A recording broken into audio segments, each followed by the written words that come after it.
या अर्थसंकल्पावर कॅटनं संमिश्र प्रतिक्रिया दिली आहे।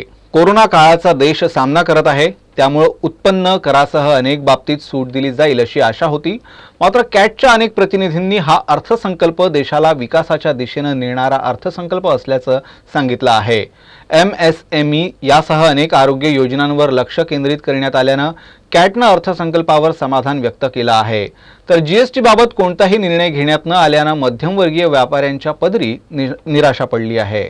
आम आदमी को क्या मिला या क्या नहीं मिला, तो सबसे पहले क्या नहीं मिला मैं आपको बोलूँगा कि हमें इस बजट से महंगाई नहीं मिली, हमें कोई नए प्रकार का कर हमारे ऊपर नहीं लगा।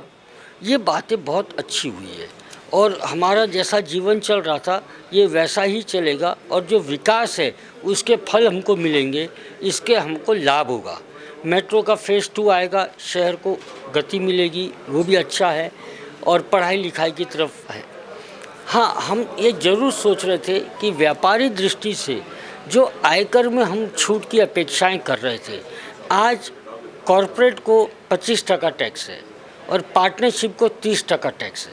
हम सोच रहे थे कि भाई पार्टनरशिप को भी 25% टैक्स लेके आना चाहिए। टेक्सटाइल के लिए यानी ये भूमि मतलब क्या कहेंगे, इसको आशीर्वादित है, क्योंकि टाटा ने भी जो पहला प्रोजेक्ट डाला था तो एशिया में यानी सेकंड नंबर का एम्प्रेस मिल करके यहाँ प्रोजेक्ट रहा है और बहुत अच्छी बात है। इससे लोगों को रोज़गार मिलेगा और टेक्सटाइल हब बनने से तो पूरे नागपुर में बहुत बड़ा यानी पैसे का आवागमन और बहुत अच्छी आवक और बहुत अच्छा कार्य होगा।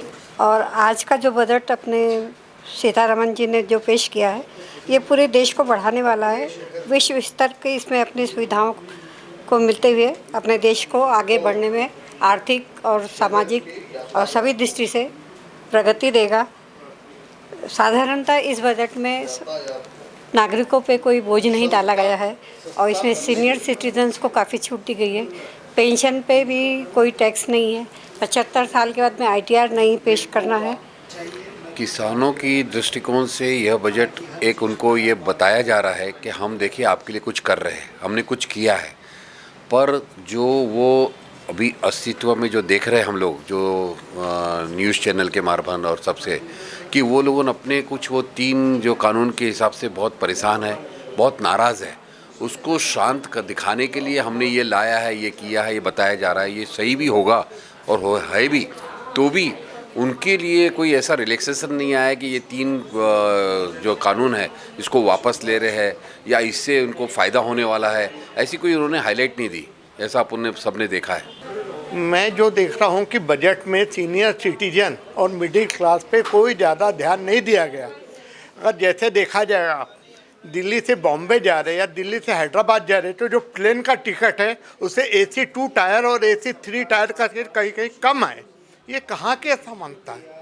देखिए, जैसे जो लोग हैं मीडियम क्लास के, वो लोग मेडिक्लेम करवाते हैं। मेडिक्लेम करवाने के बाद में जैसे जैसे उम्र बढ़ती मेडिक्लेम की प्रीमियम बढ़ते जाता है।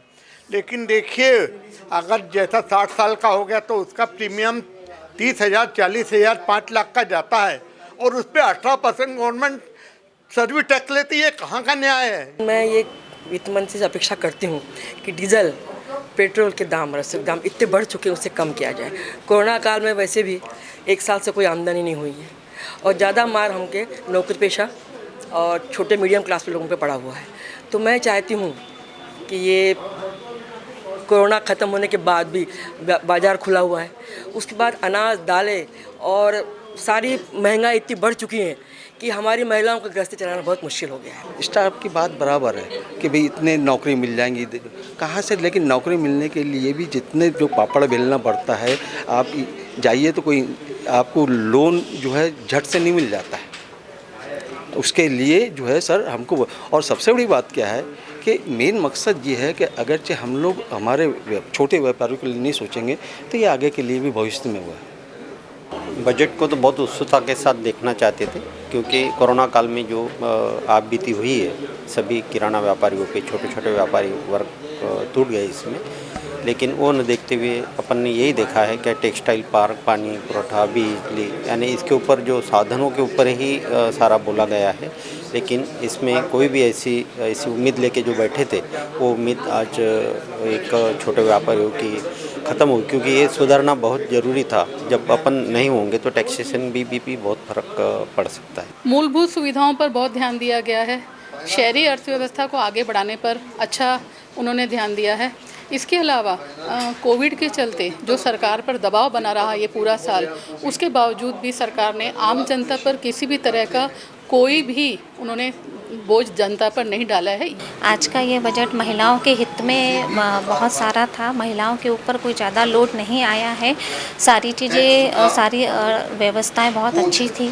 मेरा ये मंत्री जी से नम्र निवेदन है कि आप इस बजट को अगर राष्ट्रीय भाषा के रूप में पारित करें तो सारे जो लोग हैं जो आपका आंग्ल भाषा का जो उच्चारण है वो समझ नहीं पा रहे हैं, उसे समझने में मदद होगी और बहुत कुछ आपके